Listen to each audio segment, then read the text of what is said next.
Hola a todos, queridos amigos de Enlace de Fe y Ven Sígueme Online, miembros de la iglesia y amigos. Estamos hoy día empezando ya agosto, el año avanza rápidamente y estamos muy agradecidos de la oportunidad de haber tenido este semestre ya, más que un semestre y queda poco para que termine Alma y luego todos los otros libros del libro de Mormón y terminar, ¿cierto?, esta gran aventura que es aprender de un libro tan bueno, tan distinguido y por supuesto que contiene la plenitud del Evangelio.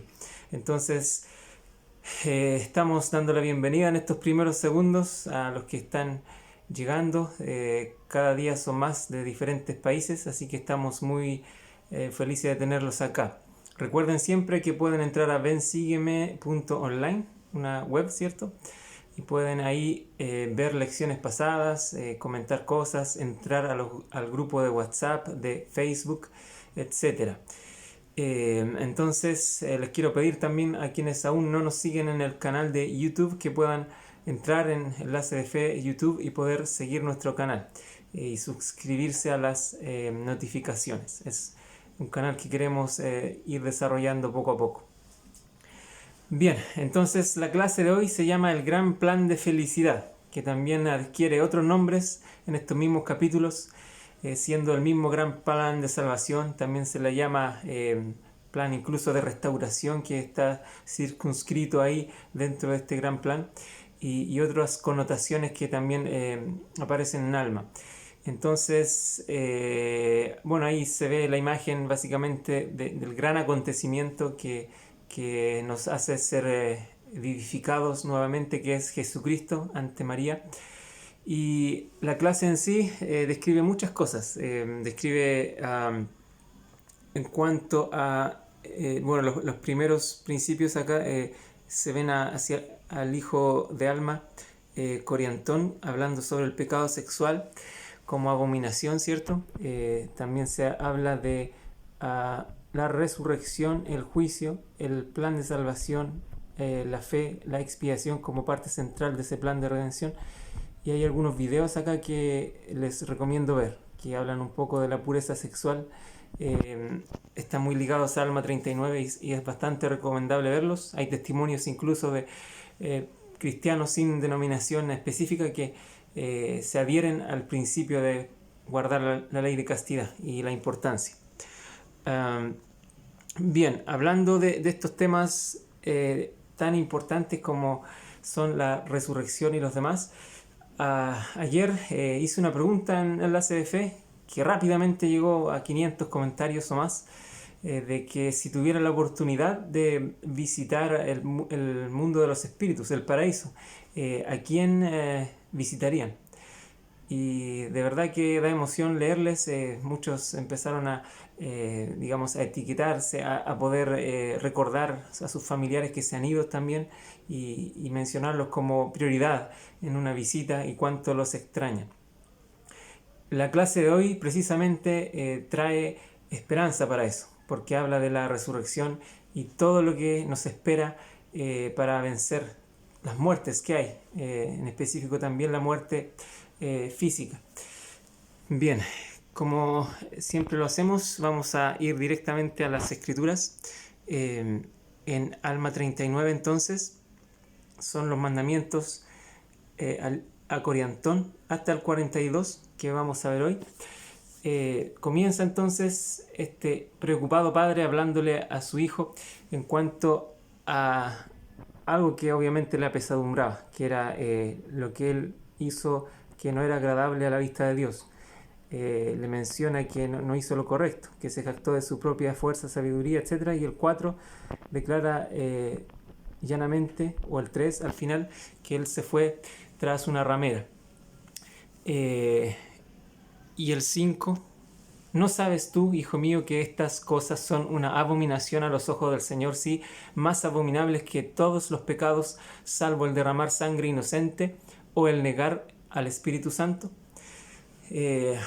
Alguien por ahí me comentaba en la semana también, quería resolver algunas dudas sobre eso, como si tenía duda en cuanto a la gravedad del pecado sexual, si tenía perdón o no. Por supuesto que tiene perdón. Todos los pecados, excepto el pecado imperdonable o el derramar sangre inocente, que se junta bastante en esto de negar el Espíritu Santo, son imperdonables. Pero todo lo demás, con exigencias claras y de arrepentimiento, puede llegar a ser perdonado. Por eso es que Alma está con mucho amor, vamos a ver en estos capítulos, dedicándose a aconsejar a su hijo descarriado, por así decirlo, pero con mucho amor, con el amor tierno de un padre. Y más abajo aquí mismo le habla, ¿cierto?, de que hay un pecado imperdonable, y que, salvo que no sea eso, lo demás que es grave, ¿cierto?, no le es fácil obtener perdón, dice. Te digo que no le es fácil obtener perdón al que asesina contra la luz y el conocimiento de Dios. Está hablando de eso también, de que en el fondo él, precisamente Alma, quizás había vivido algo semejante, un pasado bastante oscuro para él con la luz que tenía ahora, y él está testificando que en el fondo no es difícil no es fácil salir de eso, es sumamente difícil, pero es posible. El 7 enseña: no persistiría en hablar de tus delitos para atormentar tu alma si no fuera para tu bien.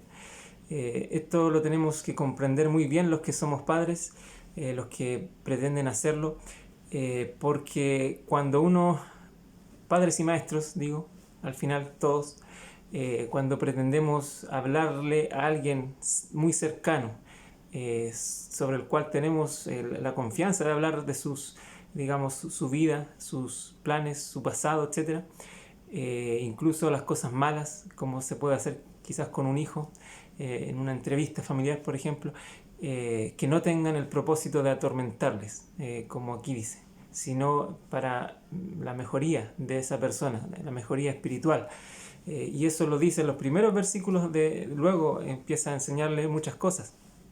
Tenemos que tener muy presente esto cuando podemos hablarlo. Lo mismo aquellos que tienen oficios, llamamientos de liderazgo dentro de la iglesia, que puedan, cuando están en la posición de juez, de pastor de Israel, que puedan entonces hablar a las personas que le otorgan un alma transparente y abierta de sus problemas, de su pasado, pero no provocando tormentos, sino demostrando que hay un bien mayor que perseguir. Bien, acá entonces el 9 le dice: los deseos grandes de su corazón. Quisiera que te arrepintieseis y abandonases, no te dejases llevar, te refrenaras. Y al final me gusta esa frase: oh, recuerda y comprométete y abstente. Quizás es como un lema a aquellos que pudiéramos vernos muy tentados hacia alguna inclinación que nos lleve al pecado, sea sexual, sea adicción de cualquier tipo. Es un gran consejo. Les prometo que en el libro de Mormón se hallan grandes consejos que a veces los pasamos de largo, pero están ahí. Recordar es un gran consejo, recordar las cosas que hemos aprendido, luego comprometernos, es decir, fijarnos una meta, hacer cosas tangibles, cosas que se pueden medir incluso. Hay un compromiso, hay como una palabra, hay un convenio, ¿cierto? Y abstenerse para mí implica también alejarse incluso de estas cosas. Es como el paso final del arrepentimiento, abandonar estas cosas. Acá, bueno, más abajo le habla también de que hubo el gran error también, aparte de irse tras cierto Isabel. Cuán gran iniquidad has traído sobre los soramitas, porque al observar ellos tu conducta no quisieron creer en mis palabras. Ahí, si nos comparáramos válidamente con un coriantón, ¿cierto? Deberíamos también nosotros tener claro que nuestra conducta, nuestro ejemplo, enseña más incluso que nuestras palabras. Eso está claro y lamentablemente o afortunadamente es así. Digo afortunadamente porque cuando nuestra conducta es buena, nuestros testimonios son más poderosos y ayudan a las personas a querer conocer más de nosotros mismos y saber que nosotros creemos, que nosotros tenemos un conocimiento por el cual nuestra vida es mejor. Entonces, todas estas son consejos, son recuerdos también y deseos. Como en el 13, desea que se vuelva al Señor y que luego también vuelva a ellos, aquellos que quizás perjudicó. Algo muy importante que menciona como consejo es que hay que volverse al Señor con toda nuestra alma, ¿cierto? Pero también si nosotros hemos conducido a personas incluso queridas o no, a cometer errores también de acuerdo a lo que nosotros hemos actuado mal, enseñado mal, etc. Es bueno considerar ese vuelve a ellos y reconocer faltas. Es clave para que nosotros obtengamos el perdón. De hecho, hay un paso de restitución en el arrepentimiento que también viene a significar esto mismo. Luego hay muchos consejos más y se introduce la venida de Cristo. Capítulo 40 es uno de mis favoritos, junto al 42 del libro de Mormón, porque tiene mucha doctrina y doctrina de la que eleva el alma y nos da fortaleza y esperanza. Tenía una inquietud sobre la resurrección. Entonces, en resumen, le dice que no hay resurrección sino hasta después de la venida de Cristo. Y luego aquí empieza a explicar diferentes escenas del tiempo, pero aclarando, ¿cierto?, que hay muchos misterios, porque vamos a ver muchas palabras acá del profeta hablando de que hay cosas que no conoce o no conviene conocer o no sabe o no importan. Lo importante es saber que va a haber una resurrección y saber que se iniciará también con la primicia de resurrección, que es Jesucristo.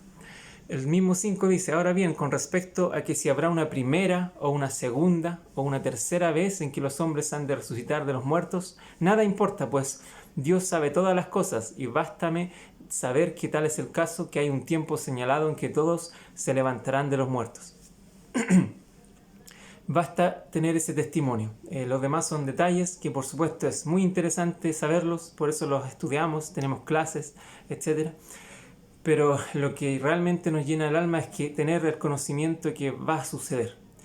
En cuanto a esto, bueno, alguna vez alguien había criticado algunas publicaciones de la iglesia incluso, o de nosotros mismos en el ACF, que señalábamos que solo habían 2 resurrecciones, cuando decía esta persona que hay muchas. Pero por supuesto que hay muchas. Nosotros también explicamos que podríamos contar muchas y las vamos a ver aquí en más detalle.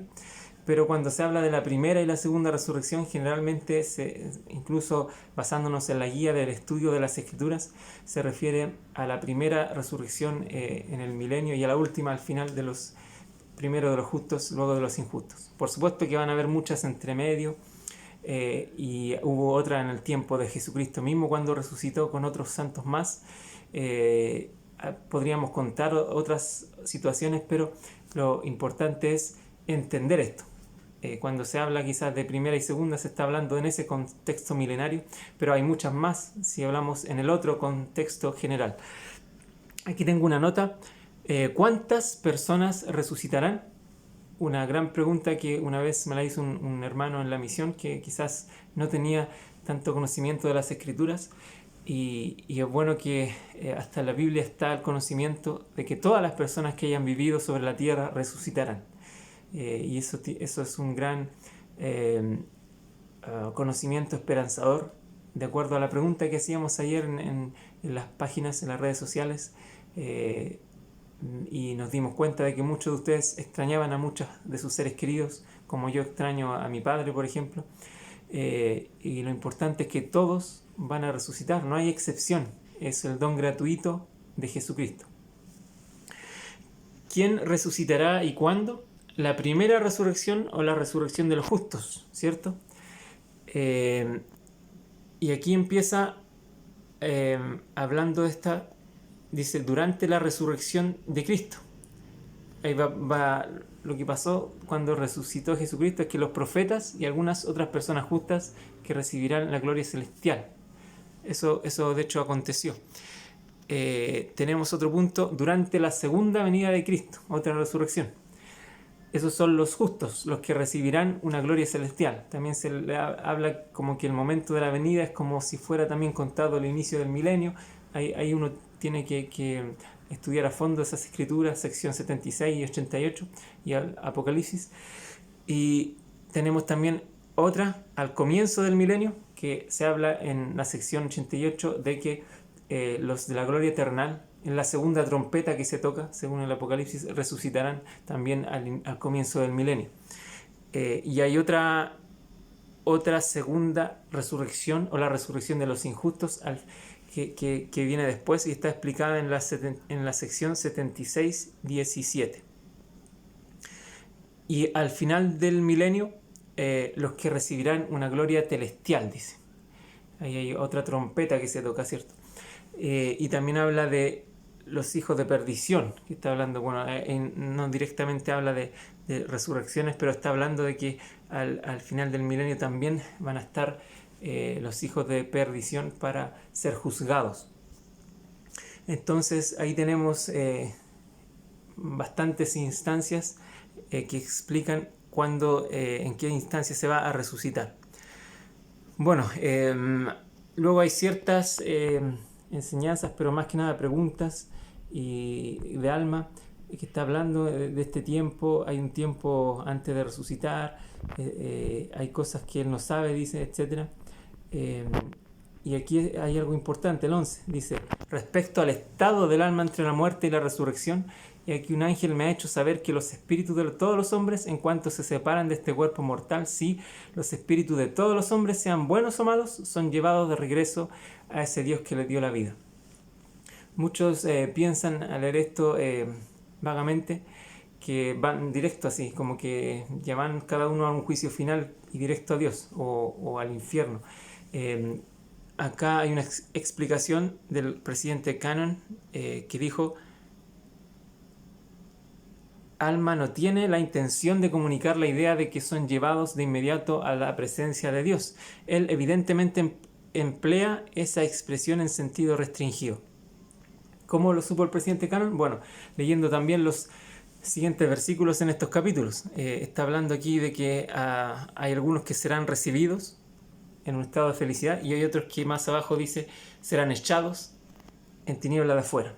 Si uno sigue las notas del pie de página de tiniebla de afuera, ahí se va a dar cuenta que está hablando en el contexto inicial de tiniebla de afuera, que es un estado temporal, que es paraíso y cárcel, ¿cierto? Acá está hablando de eso. No de las tinieblas de afuera tienen otra connotación también, que es final, cuando hay una segunda muerte después de la segunda muerte que podemos tener en esta vida terrenal. Después puede haber otra, y esa es una condenación eterna. También allá se habla de tinieblas de afuera. Así que este es el estado de las almas de los malvados, sí, en tinieblas y en un estado de terrible y espantosa espera de la ardiente indignación de la ira de Dios sobre ellos, y así permanecen. Y aquí hay algo muy interesante sobre el mundo de los espíritus. ¿Dónde está el mundo de los espíritus? El presidente Brigham Young enseñó que los espíritus de las personas que una vez vivieron en la tierra permanecen a nuestro alrededor en este mundo, aunque no podamos verlo. Es el mundo en el que estamos. Tenemos una conexión porque cohabitamos en dimensión diferente. Dios sabe cómo funcionan estas cosas, y estamos acá. No hay otro mundo ajeno o un mundo espiritual aparte. ¿Cómo es el mundo de los espíritus? Depende. Los justos experimentarán el paraíso, o sea, felicidad, descanso y paz, sin aflicciones, cuidados ni penas, y los malvados experimentarán el infierno. Y aquí estamos hablando en Alma 40:14 de esto. O sea, ya tenemos la confirmación de la doctrina oficial de la Iglesia de que aquí en estas tinieblas se está hablando de ese lamento espiritual en el mundo de los espíritus. El infierno podría definirse como el tormento de la mente decepcionada. ¿Cómo son los espíritus? Los espíritus de las personas tenían forma de adulto en la vida premortal y tendrán esa misma forma en el mundo de los espíritus aun cuando mueran como bebés o niños. Un conocimiento muy bonito tener. ¿Pueden vernos los espíritus que se encuentran en el mundo de los espíritus?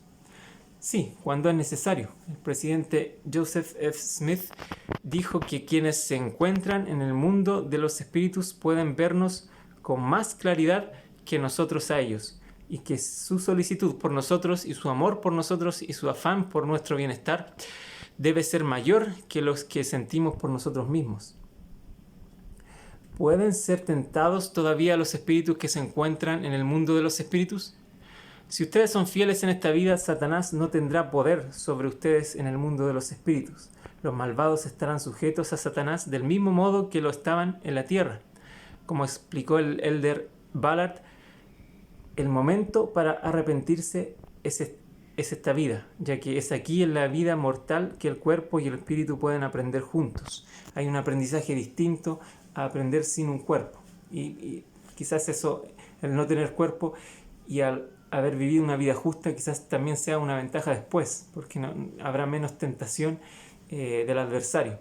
Pero si no, lo contrario, podría haber tentaciones igual. Está hablando de que, y en estos capítulos hablaremos de la restitución. Es una restitución que es justa. No se puede restituir lo justo a lo corrupto o viceversa. ¿Qué están haciendo los espíritus que se encuentran en el mundo de los espíritus? En primer lugar, sabemos que los espíritus de los fieles que aún no han resucitado están haciendo la obra misional entre los espíritus que se encuentran en prisión. Además, sabemos que entre aquellos que fueron fieles existe una estructura familiar y una organización de la iglesia. Esto es según los manuales de la iglesia. Si alguno después necesitara citas, las puede pedir en los comentarios. O me refiero a fuentes. Entonces, es un conocimiento muy hermoso el que tenemos en Alma 40, que espero que todos podamos analizarlo con más tiempo. En una clase difícilmente ver todo esto. Saltémonos un poquito para avanzar. Tenemos que acá en el versículo 20 le enseña que, y no digo, hijo mío, dice que su resurrección venga al tiempo de la de Cristo. Está hablando de las personas, ¿cierto?, que iban a resucitar. Mas aquí lo doy como mi opinión. Entonces hay muchas cosas que acá Alma las da bajo su entendimiento. Es bueno emular este consejo también cuando hablamos, porque yo que llevo muchos años moderando redes sociales en tema de la iglesia, me he dado cuenta que la tendencia de muchas personas es a comentar algo como si fuera verdad, así como incluso atacando lo que dijo la persona anterior, etc., y diciendo como si fuera verdad, pero sin dar ninguna fuente, ninguna referencia de escritura o comprendiéndolas a su manera. Por lo tanto, todo este problema se solucionaría si ellos dijeran que es su opinión y fuera respetuosa. Entonces, este es también un punto importante cuando debatimos. Hoy más que nunca se debate en redes sociales, así que les invito, aprovechando este concepto, a que podamos hacerlo con mucho respeto y amor, y tratar siempre de enseñar los principios correctos, la doctrina de la iglesia basada en las escrituras, y no dándole interpretaciones particulares, como diría Pablo también. En el 21 dice, pero esto sí digo, y ahí está diciendo en otras palabras, pero esto sí estoy seguro, no es mi opinión, que hay un intervalo entre la muerte y la resurrección del cuerpo y un estado del alma en felicidad o en miseria, hasta el tiempo que Dios ha señalado para que se levanten los muertos. Y después habla de un juicio. Entonces ya está testificando que existe este estado intermedio antes del juicio. Y hablando de juicio, el Elder Maxwell me encanta siempre. Ustedes ya habrán visto casi en todas las clases cito al Elder Maxwell, porque me encanta la forma en que enseña, muy directa y tiene mucho conocimiento. Y él describió parte de lo que experimentaremos después de resucitar. Dijo, el día del juicio contaremos con una objetividad inclusiva. No solo tendremos lo que el libro de Mormón denomina un vivo recuerdo y un recuerdo perfecto de nuestras fechorías, sino que todo lo dichoso será manifestado y restaurado también. Conoceremos tal como ahora conocemos. Veremos ojo a ojo, gracias a una base de datos compartida.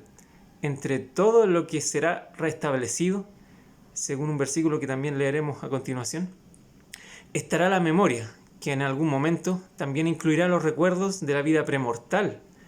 Consideren el gozo de que la mente y el corazón estén unidos para los recuerdos relevantes de ambos estados, el primero y el segundo. Qué grandioso el torrente de sentimientos que experimentaremos cuando el amoroso Dios estime sabio que los recuerdos nos sean restaurados en su plenitud. Este refrescante torrente de hechos aumentará aún más nuestra gratitud por saber de cuánto tiempo atrás data la longanimidad de Dios y por la amorosa bondad de la expiación voluntaria de Jesucristo. Esto es hermoso, conocer esto, saber de que el conocimiento de ambos estados, el que guardamos en la vida premortal y el que esperemos haber guardado en esta vida, nos será dado como un rollo desplegado, también dice otra escritura, para conocerlo y tener una conciencia plena. Y estaba ligado al 23, que dice que el alma será restaurada al cuerpo y el cuerpo al alma. Nada se perderá, todo restablecido. A eso se llama la restauración. Hablando de restauración, como volver a traer algo que estaba, ¿cierto? En un estado anterior. Pero la restauración en este aspecto incluye también la incorrupción, así que vamos a salir ganando, por así decirlo, en cuanto al cuerpo se refiere, y otros temas más. El 26 dice: mas he aquí una terrible muerte sobreviene a los inicuos, porque mueren en cuanto a las cosas concernientes a la rectitud. Y dice que son echados fuera y consignados a participar de los frutos de sus labores. Hay una terrible muerte. La muerte aquí es distinta, ¿no? Está hablando de las tinieblas de afuera, pero las de después. No está hablando de este estado temporario en el mundo de los espíritus, ni tampoco está hablando de la muerte espiritual que conocemos como pecado en este estado terrenal. Aquí yo puse algunas escrituras que tienen relación con esto. De cierto digo que yo al Señor perdono los pecados de aquellos que los confiesan ante mí y piden perdón, sino el pecado de muerte. Y esa muerte, en ese versículo de Doctrina y Convenios, está ligada en las notas a otra escritura, que está en Doctrina y Convenios 76. Así dice el Señor concerniente a todos los que conocen mi poder y han llegado a participar de él, y se dejaron vencer a causa del poder del diablo, y niegan la verdad y se rebelan contra mi poder. Estos son los hijos de perdición, de quienes os digo que mejor hubiera sido para ellos no haber nacido, etc. Dice que al final no hay perdón, y el 36 son los que irán al lago de fuego y azufre, los únicos sobre quienes tendrá poder alguno la segunda muerte. Entonces nos queda claro que está hablando acá de que cuando mueren hay una muerte que sobreviene a los inicuos. Está hablando de la muerte futura, incluida después del juicio, que no reciben gloria alguna y son desechados. En palabras de el gran erudito Elder Skousen, básicamente son despersonificados, ya no tienen una personalidad, son desechados para siempre. Yo me atrevo a decir personalmente, son en el fondo como si fueran inteligencias no reutilizables. Son personas que van a estar ahí en un lamento eterno por no tener un progreso. Son echados fuera, dice, consignados a participar de los frutos de sus labores. Y esto el Apocalipsis 20 lo declara de una forma mucho más drástica. Dice: vi a los muertos grandes y pequeños de pie delante de Dios, y los libros fueron abiertos, y otro libro fue abierto, el cual es el libro de la vida. Y fueron juzgados los muertos por las cosas que estaban escritas en los libros según sus obras. Y el mar entregó a los muertos que había en él, y la muerte y el infierno entregaron los muertos que había en ellos, y cada uno fue juzgado según sus obras. Y la muerte y el infierno fueron lanzados al lago de fuego. Esta es la muerte segunda. Los que no son inscritos en el libro de la vida. Está asegurando entonces lo que acabamos de mencionar. En Alma 41 se está tocando el tema de resurrección más a fondo, pero inserto en el plan de felicidad. Y esto es lo que hace muy interesante este capítulo.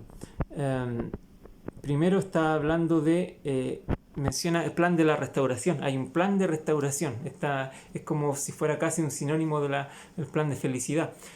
Y hay muchas comparaciones que podemos hacer, pero podría también ser una parte del plan de felicidad, que es como la parte de la solución, de restaurarnos a Dios en todo lo que nos falta, a través de la caída, ¿cierto? Después la gracia de Cristo. Dice que porque es necesario que todas las cosas sean restablecidas a su propio orden. Es muy, muy bueno tener este conocimiento. Y acá habla, bueno, primero que todo es a su propio orden. Y aquí el presidente Brigham Young tiene mucho que decir porque esta es una frase quizás pequeña, dice restablecidas a su propio orden, pero conlleva mucho cuando lo ligamos a la resurrección. Y el presidente Brigham Young dice, en la resurrección las propias partículas fundamentales que formaron nuestro cuerpo aquí, si las respetamos, aunque estén depositadas en las profundidades del mar, y una partícula se encuentre en el norte, otra en el sur, otra en el este y otra en el oeste, serán reunidas otra vez en un abrir y cerrar de ojos, y nuestro espíritu habrá de poseerlas. A tal grado de literalidad las cosas son restablecidas a su propio orden que todas las partículas de las cuales tuvimos control en algún momento y que desarrollamos incluso desde el estado embrionario y quizás de un estado ya planificado en la vida preternal de que serían nuestras, la materia y la inteligencia va a ser nuestra para siempre y va a ser restaurada. Y esa corrupción es la que se va a revestir de incorrupción, dicen las Escrituras. Entonces, también esto responde a la pregunta que muchos también nos han hecho por interno a veces. Así, ¿qué pasa cuando un cuerpo es cremado, cierto? A veces lanzan cenizas, se esparcen, a veces no están todas las partículas, etc. Bueno, acá está respondido. No hay nada perdido a la vista de Dios y todo será restaurado, restablecido a su propio orden, según este versículo. Aun cuando la iglesia no promueve, no recomienda la cremación según el manual, pero si alguien lo decidiera, porque también la decisión es familiar, personal, esto tiene solución. No podemos temer como que si Dios tuviera un cabo suelto en el plan. No existe. Y concerniente a esas posibilidades ilógicas de que a Dios se le olvidó algo o está mal algo, también vamos a hablar en el capítulo 42. Es algo muy interesante. Y dice también que al cuerpo le serán restauradas todas sus partes, al final de ese versículo 2. Y aquí hay algo sumamente interesante de otro profeta, ¿cierto? Primero vamos a describir, ¿cierto?, antes de leer esta cita, lo que significa un cuerpo resucitado. Hay características clave, que será inmortal. Este cuerpo terrenal se levanta como un cuerpo inmortal, que no puede morir ya más. También será perfecto, el espíritu y el cuerpo serán reunidos otra vez en forma perfecta. Joseph F. Smith dijo, se quitarán las deformidades, se eliminarán los defectos y los hombres y las mujeres lograrán la perfección de su espíritu, la perfección que Dios dispuso en el principio. Entonces, potencio mi frase recién dicha, ¿cierto?, de que todo esto venía de antes, había una planificación previa. Hermoso será. El presidente Snow dijo, no hay nada más hermoso para admirar que un hombre o una mujer resucitados. Lo habrá dicho por algo muy concreto. Glorioso. El Elder Packer, presidente del Quórum, dijo, su espíritu es joven, vibrante y hermoso, aunque su cuerpo sea viejo, esté enfermo, lisiado, discapacitado de cualquier modo. Cuando se junte con el espíritu en la resurrección tendrá un aspecto glorioso y de ese modo serán glorificados. Y también una característica final es sin llanto ni dolor. Ya no habrá más muerte, ni habrá más llanto, ni clamor, ni dolor. No habrá enfermedades, no habrá cosas físicas que sufrir. Algo esencial también que dijo otro profeta con respecto a esto mismo, que en el 4 se ve de otra forma, se menciona de forma escrita como todas las cosas serán restablecidas a su propio orden ahora y todo a su forma natural.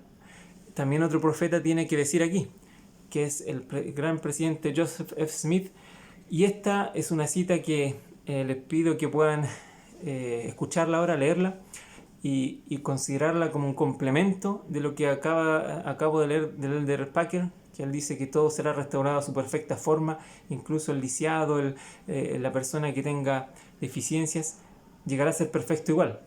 Pero quizás el presidente aquí, Smith, lo está diciendo de una forma gradual. Dice, ¿qué pensamiento tan glorioso? Que aquellos de quienes nos alejamos aquí los volveremos a encontrar y ver como son. Conoceremos al mismo ser idéntico con quien nos asociamos aquí en la carne. No otra alma, no algún otro ser o el mismo ser en alguna otra forma, sino la misma identidad y la misma forma y semejanza. la misma persona que conocimos y con quien nos asociamos en nuestra existencia terrenal, incluso hasta las heridas en la carne. No que la persona siempre vaya a ser afeada por cicatrices, heridas, deformidades, defectos o incapacidades, porque de acuerdo con la misericordiosa providencia de Dios, éstas desaparecerán en su curso, en su debido tiempo. Se quitarán las deformidades, se eliminarán los defectos, y los hombres y mujeres lograrán la perfección de su espíritu, la perfección que Dios dispuso en el principio. Él tiene por objeto que los hombres y mujeres, sus hijos, que nacen para llegar a ser herederos de Dios y coherederos con Jesucristo, sean hechos perfectos, física así como espiritualmente, obedeciendo la ley por medio de la cual Él ha dispuesto los medios para que llegue esa perfección a todos sus hijos. Todo miembro, toda coyuntura, toda parte del ser físico será restaurado a su forma perfecta. Esta es la ley y la palabra de Dios a nosotros, cual se halla en las revelaciones que nos han llegado por intermedio del profeta José Smith. ¿Qué otra cosa pudiera satisfacernos? ¿Qué otra cosa satisfaría el deseo del alma inmortal? Estaríamos satisfechos con ser imperfectos, con estar decrépitos. ¿Nos conformaríamos con permanecer para siempre como niños por las incontables edades de la eternidad? No, ni tampoco quedarían satisfechos con permanecer en tal condición los espíritus que poseyeron los cuerpos de nuestros niños.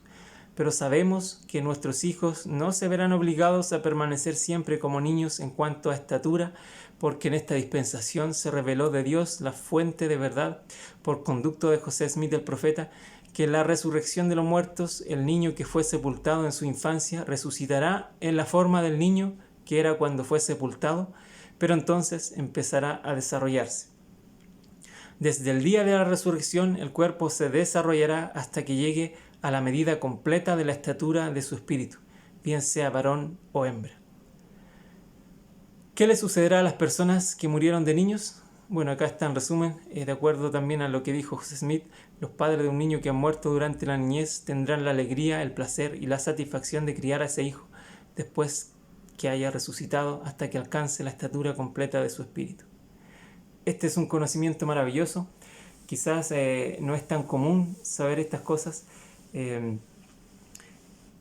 y hay cosas que en detalle no las vamos a conocer nunca, como lo está testificando Alma, pero ayuda bastante saber que hay cosas que están ahí, que han sido reveladas a los profetas y que hablan un poco de que la resurrección, no comprendemos cómo son las cosas, así como tampoco comprendemos cómo fue la creación. Solo dice que Dios creó el día, por ejemplo, o creó los animales.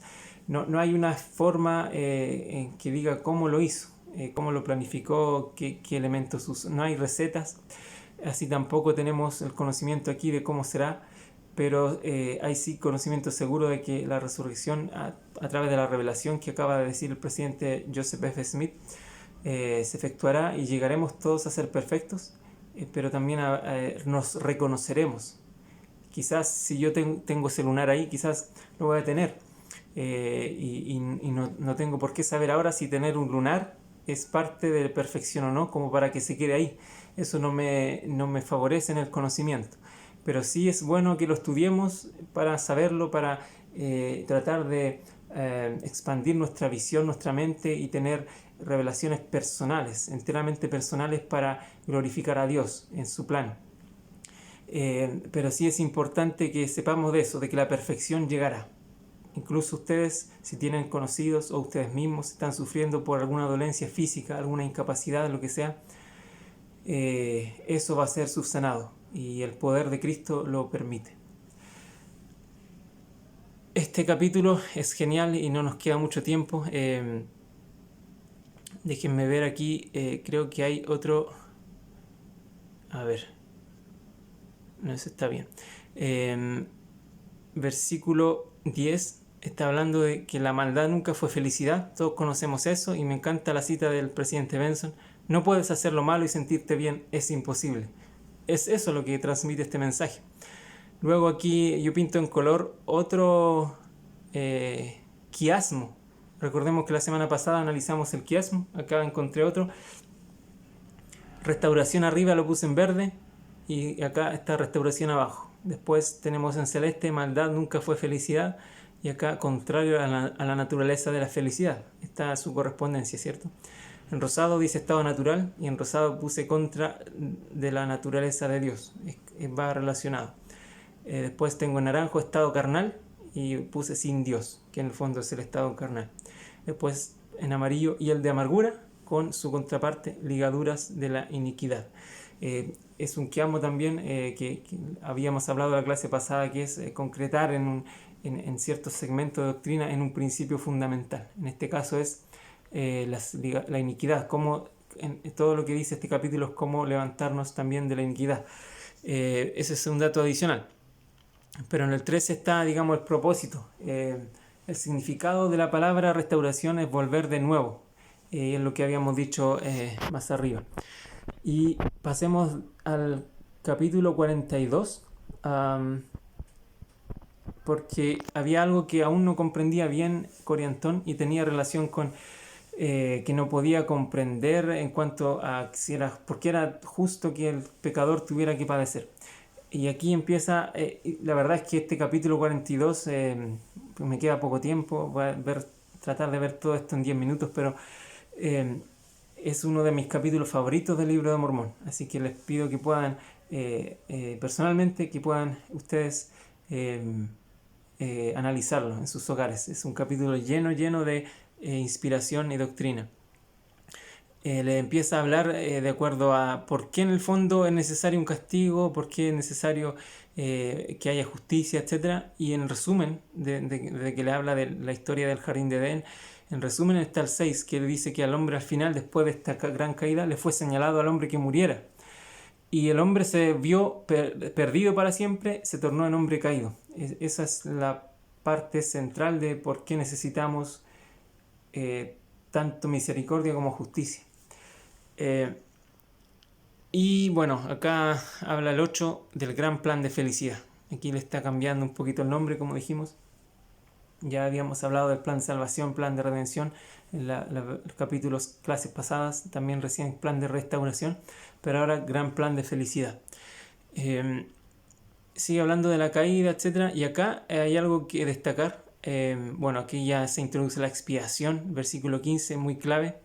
De que es lo esencial para que se efectúe el plan de la misericordia ahora. Ahí se destaca realizar el plan de la misericordia.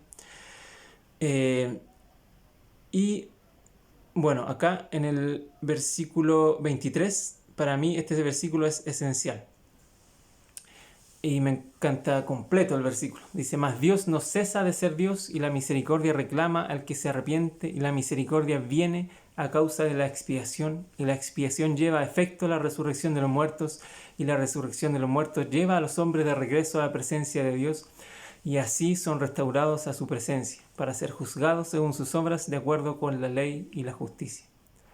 En el fondo para mí este es el resumen de toda esta clase y de muchas otras más.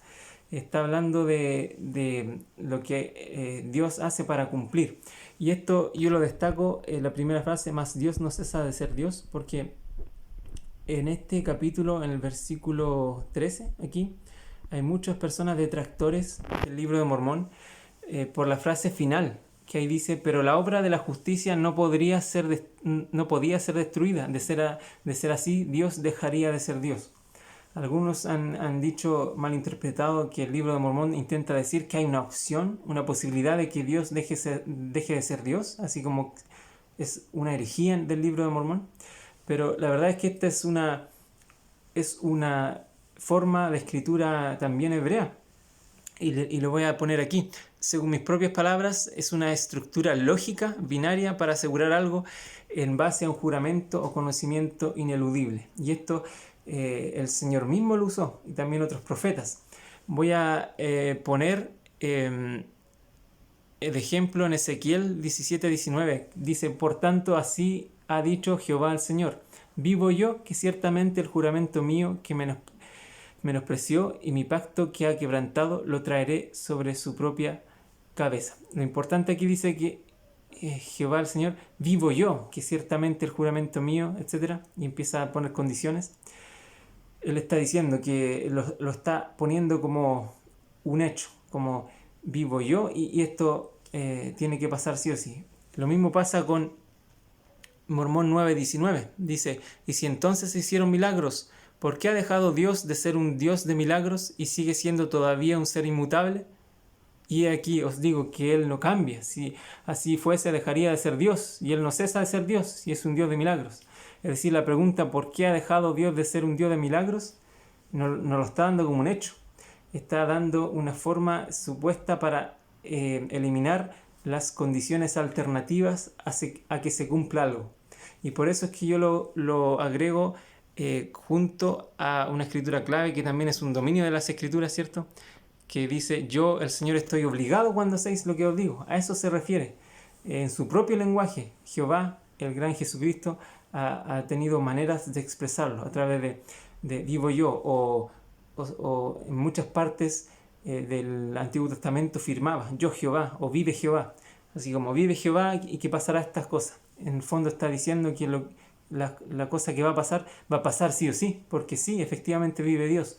Entonces acá en Alma 42 no está dando opciones a que Dios dejara de ser Dios, porque el mismo versículo abajo que leímos, el 23 creo que era, dice, pero Dios no cesa de ser Dios. Y por eso es que es importante, bueno, también el versículo 5 creo, recién lo habíamos pasado, sí, el 5 al final dice, y también habría sido vana la palabra de Dios, y se habría frustrado el gran plan de salvación. Los que quieren malinterpretar esto claramente van a hallarle la quinta pata al gato, se dice en Chile, de que está como que es una opción de que se frustre el plan de Dios, etcétera.